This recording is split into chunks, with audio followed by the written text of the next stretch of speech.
হাঁসের মাংস তো সবাই অনেকে খেয়েছেন। এই বৃষ্টির দিনে হাঁসের কালা ভুনা কখনো খেয়েছেন? আজকে আমার মা পুরো গ্রাম্য পদ্ধতিতে হাঁসের কালা ভুনার রেসিপিটা আপনাদেরকে শেয়ার করবে। আজকের রেসিপিটা আপনাদের ভালো লাগলে ভিডিওতে একটি লাইক করবেন এবং আমার চ্যানেলটি সাবস্ক্রাইব করে রাখবেন। উত্তরবঙ্গ স্টাইলে আজকের রেসিপিটা হবে। প্রথমে হাঁস পোড়ানো হচ্ছে। হাঁস পুড়িয়ে রান্না করলে কিন্তু হাঁসের মাংস হেভি টেস্ট হয়। হাঁস কিন্তু পোড়ানো শেষ, আপনারা এভাবে পুড়িয়ে নেবেন। হাঁসটি পুরানো হয়ে গেছে। এখন আমার মা হাঁসটিকে ভালোভাবে কেটে ধুয়ে নেবে। এই হাঁসটি কিন্তু আমাদের বাড়ির হাঁস, কোনো হাট থেকে কিনে আনা হয় নাই। এই হাঁস আমাদের বাড়িতেই পালন করা হয়েছে।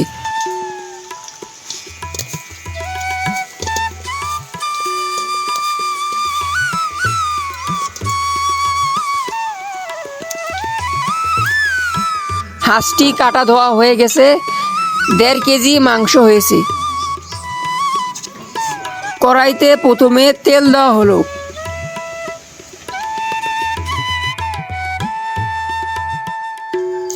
পেঁয়াজ কুচি,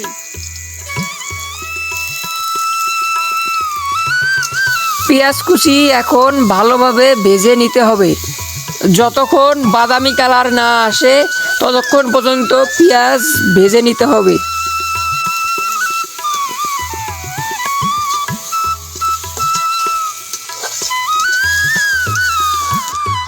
এখন দেওয়া হলো তেজপাতা।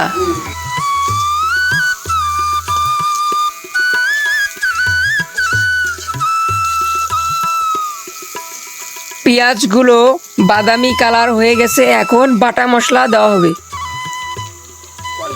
রসুন বাটা, আদা বাটা, জিরা বাটা, সাদা এলাচ বাটা, পরিমাণ মতো লবণ,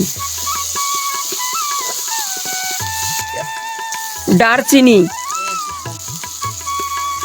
হলুদের গুঁড়া। গাইজ একটু মিস্টেক হয়ে গেছে, আপনারা লাল মরিচ এবং কাঁচা মরিচ একসঙ্গে বেটে তারপরে তরকারিতে দিয়ে দিবেন। এখন মশলাগুলো ভালো মতো কষিয়ে নিতে হবে।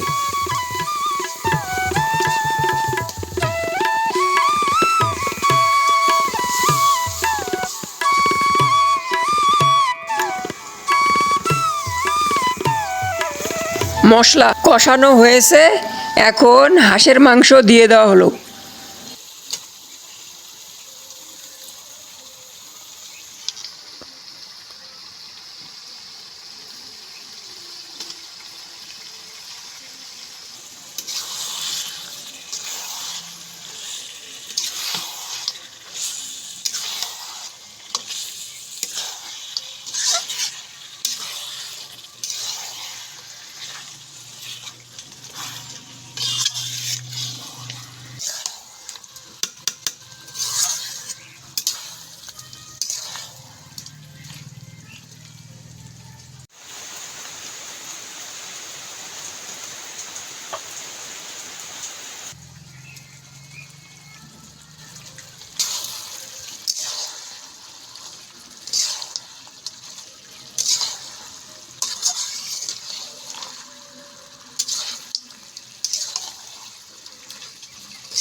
মাংস কষানো শেষ। এখন হালকা করে ঝোলের পানি দেওয়া হলো।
ময়দা ভাজি